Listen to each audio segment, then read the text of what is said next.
Public में बंटवाएंगे। ठीक है, चॉकलेटी केक कटवाएंगे, पूरा पब्लिक में बंटवाएंगे। ठीक है, सूरज भाई का बर्थडे आया, धूमधाम से मनाएंगे। ठीक है, सूरज भाई का बर्थडे आया, धूमधाम से मनाएंगे। ठीक है, चॉकलेटी केक कटवाएंगे, पूरा पब्लिक में बंटवाएंगे। ठीक है, चॉकलेटी केक कटवाएंगे, पूरा पब्लिक में बंटवाएंगे।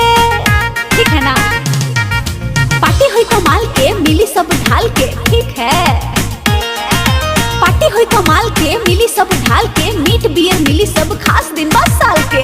ठीक है, अरे डीजे बाजी आज के रात में, सब लोग नची हैं मिली के साथ में। अरे ठीक है ना, सारो दारू पी के नचे हैं, कमर खूब हिलाएंगे। हिलाएंगे ना, सारो दारू पी के नचे हैं, कमर खूब हिलाएंगे। चॉकलेटी केक कटवाएंगे, पूरा पब्लिक में बंटवाएंगे। ठीक है, चॉकलेटी केक कटवाएंगे, पूरा पब्लिक में बंटवाएंगे। ठीक है ना,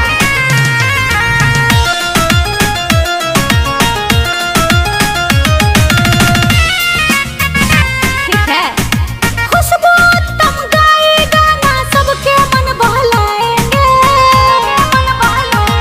चॉकलेटी केक कटवाएंगे, पूरा दोस्तन में बंटवाएंगे।